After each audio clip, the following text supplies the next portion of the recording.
HLB 같은 경우도 크게 한번 올랐다가 지금 쉬었다가 재도약을 기다리고 있는데요. 7월에 FDA 미팅이 기다리고 있기 때문에 미팅을 한 뒤에 이 문제가 얼마나 큰지 작은지를 확인할 수 있기 때문에 HLB 같은 경우에는 올해 다양한 이슈가 나올 거라고 생각이 들고요. 안녕하세요.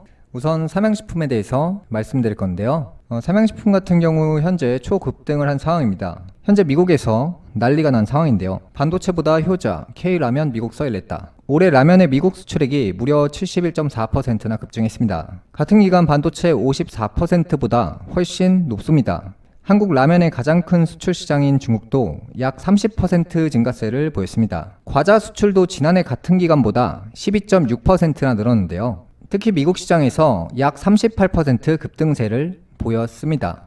현재 우리나라 식품 관련 기업들은 매출 폭등을 기다리고 있는데요. 그래서 이제 삼양식품이 초급등을 했고요. 그래서 이제 미국 같은 경우 아이스크림도 굉장히 잘 팔린다고 하고요. 빙그레 같은 경우도 현재 초급등을 한 상황이고요. 우양 같은 경우도 현재 큰 주목을 받고 있습니다. 그래서 이제 식품 관련주들이 현재 대폭등을 하고 있는 상황이고요. 라면이 인기가 있으면 김밥이 인기가 생기고, 김이 인기가 생기고, 아이스크림이 인기가 생기고, 바나나 맛 우유가 인기가 생기고, 그 다음에 과자가 인기가 생기고, 라면만 인기가 있는 것이 아니라 식품 관련주들이 초급등을 기다리고 있는데요. 멤버십 추천주였던 CJ 시푸드도 초급등을 했고요. 사조 시푸드도 이제 추천주였는데 초급등을 했습니다. 그래서 이제 수산 관련주들도 다양한 이슈를 받고 있는 상황이기 때문에 지속적으로 관심을 받고 있는 상황입니다. 일단 삼양식품이 대장이기 때문에 삼양식품의 방향성에 따라서 다른 종목들이 폭등할 수 있을지를 삼양식품을 보시면서 참고하시면 좋을 것 같고요.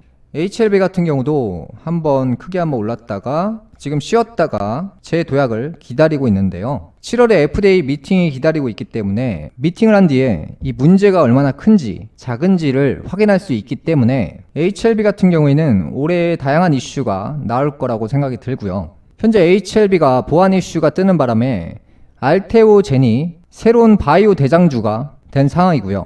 어차피 알테오젠 같은 경우에는 지금 대시세를 간다라고 말씀을 드렸는데 사실 이슈로 가는 종목이고 알테오젠이 만들고 있는 약물은 사실은 HLB에 비하면 아무것도 아닌 약물일 수도 있습니다. 알테오젠 같은 경우에는 계약을 하고 수출을 해도 매출의 단위가 그렇게 크지 않는 상황이기 때문에 지금 같은 경우에는 이제 대장주가 필요한데 알테오젠이 그 역할을 하고 있습니다. 그래서 이제 실제로 이 시장은 알테오젠보다는 HLB의 이 신약에 대해서 기대감이 확실히 더 큰 상황이고요. 이제 거래 금액을 보시면 이제 HLB 같은 경우에는 삼성전자급의 거래량이 터진 상황이기 때문에 큰 이슈를 가지고 와서 대폭등을 일으킬 수 있는 그 가능성이 있는 회사가 HLB입니다. 신약이나 시판이 중요한 것이 아니라 그 약물이 조 단위 매출을 찍을 수 있는 대단한 약물인지 아니면 500억 원, 1000억 원 정도 할 수 있는 신약인지 그 포인트가 훨씬 더 중요하거든요. 그래서 이제 조 단위 매출을 찍으려고 한다면 가남 신약이나 경쟁사가 없는 약물을 만들어야 그 조 단위 매출이 사실상 가능한 것이고요. 예를 들어서 신약을 시판했는데 매출 기대감이 500억 원이에요. 그러면 그 약물은 그냥 500억 원짜리거든요. 그러면 그 약물은 그 이상, 그 이하도 아니란 얘기입니다.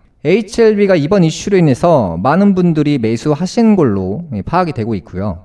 올해 같은 경우에는 반도체 이슈가 끝나가고 있다라고 말씀드리고 있잖아요. 그래서 이제 한미 반도체도 물량 정리를 지속적으로 하고 있는 형태이기 때문에 이 물량을 정리한다라고 해서 무조건 떨어지는 것도 아니고 오히려 이 시세를 계속해서 지켜주면서 물량을 정리할 확률이 굉장히 높기 때문에 수개월 내로 이제 한미 반도체 같은 경우에는 인사를 하는 것이 좋을 것 같고요. 올해 라면의 미국 수출액이 무려 71.4% 급증했고요. 반도체 같은 경우 54% 증가했는데요. 보시면 아시겠지만 그 자금들이 식품 쪽으로 몰릴 확률이 굉장히 높습니다. 그래서 이제 식품하면 라면만 있는 것도 아니고 아이스크림만 있는 것도 아닙니다. K푸드가 유행한다는 것은 식품을 만드는 회사들이 전체적으로 붐이 일어날 확률이 굉장히 높다는 겁니다. 에코프로 같은 경우에는 고점 대비 70% 가까이 빠진 상태에서 최근 반등을 보이고 있는데요. 어떠한 종목들도 무조건 대각선으로 빠지는 것이 아니라 내려가면서 상승하고 내려가면서 상승하고 내려가면서 상승하고 내려가면서 상승을 하는 패턴을 보입니다. 1분기 실적 같은 경우에는 반토막이 난 상황이기 때문에 이제 2분기에는 좋아질 수 있다라는 기대감이 기본적으로 있습니다.